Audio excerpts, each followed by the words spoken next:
Hey everyone, welcome back. I'm excited to talk about Star Wars Visions and give my review of it.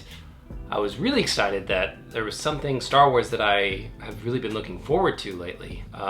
There's been a lot of weird stuff about Star Wars lately that's a little bit frustrating. Some of it's, story and character. A lot of it's kind of behind the scenes stuff, and I don't really want to get into that right now, but ultimately Star Wars always has a special place in my heart, and I'm not one of those hater fans. I don't love to hate my own fandom. I just think that's kind of silly. But I love the Star Wars films. That's where it all began for me with the original trilogy.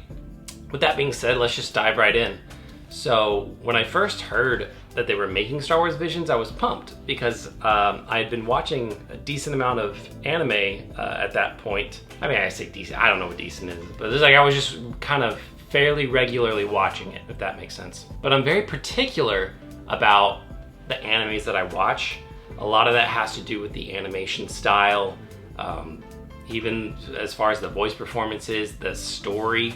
It has to, for one, it has to look incredible. It can be a little different, but sometimes they're just a little too outrageous, the styles are. But anyway, I was excited because I love Star Wars, and I like it when creators from other cultures get a chance to express their vision for a beloved world, fandom, for something that originated here. So Star Wars, I was really excited to see these different studios tell the stories they wanted to tell.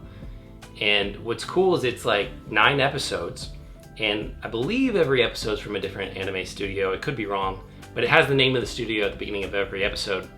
So I already love the fact that each episode is unique. It's different animation styles and color styles, and even from voice performance styles. So that was cool. It makes every episode engaging in some sense. Now, I'll be honest, I found some of the episodes to be a little boring. Ultimately, I still found them all interesting in some way. So it's not like I watched an episode and I was like, oh, that was so boring, I hated it. But there were some that just didn't measure up to the other ones that I thought were fantastic. So my favorite episodes were for sure episode 1, episode 5, 7, and 8. It just starts out awesome, okay? I'm gonna give a little warning here. I'm gonna try not to talk about spoilers, but they may slip out, so fair warning. But the first episode is cool because it's similar to things we've seen before in the Seven Samurai kind of vein, with the village, you're protecting people and all that stuff. But I think they gave it a fresh kind of spin to it that I really liked. I love the animation style. I love the way they do the coloring. I love the pacing of it. And what's also interesting is they're not very long episodes. They kind of range from anywhere from 13 minutes to about 20 minutes. And some of these episodes were so good that I was like, man, I would have loved to see an animated feature length, an hour and a half, or better yet, certain episodes were so cool that I was like, if they could do a show just on this episode, I'd watch it, or a season of it, or a mini series.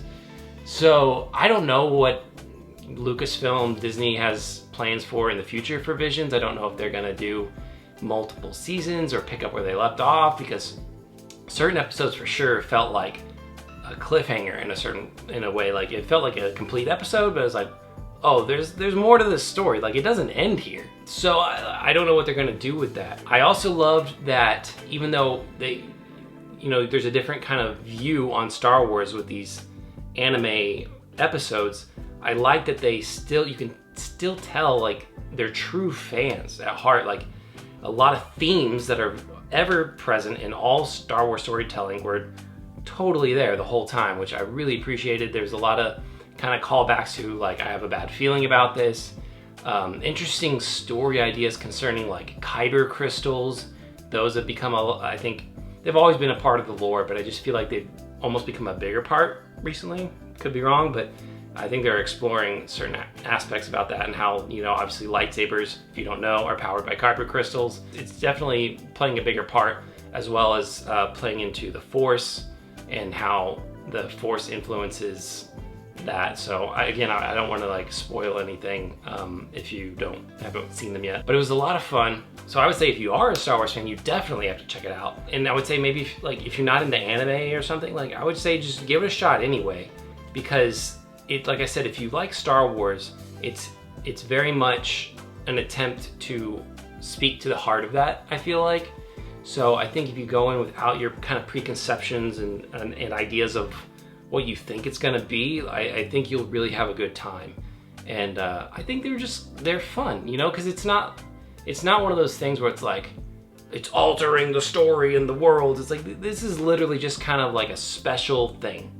And I like the idea of, like, I felt almost, I don't want to say it strictly like a kid, but it's like when I was a kid, I ran around in my yard, you know, swinging lightsabers around and making up my own stories and my own characters. And like, that's kind of how this felt to me. It's like, oh man, like these are the stories that they made when they were kids, or, you know, maybe not, they probably made them now, but it had that feeling of that, like, oh man, I get a chance to like tell a story. I hope you enjoyed my review. If you've already seen it, let me know what you thought about it. If you're gonna watch it, let me know. And if you're a Star Wars fan, let me know. Thanks for watching this video, guys. I'll catch you in the next one.